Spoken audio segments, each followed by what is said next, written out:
So this is how to transfer an RRSP from Questrade over to Wealthsimple. Once you guys open up Wealthsimple, at the very bottom, select the icon that has the arrows pointing in opposite directions.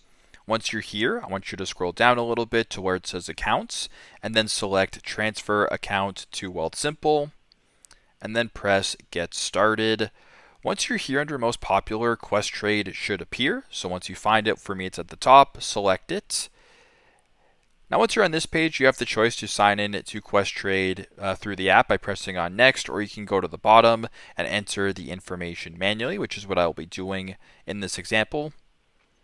Now once you're on this page, because we are transferring over an RRSP, make sure that RRSP is selected and then press on Next.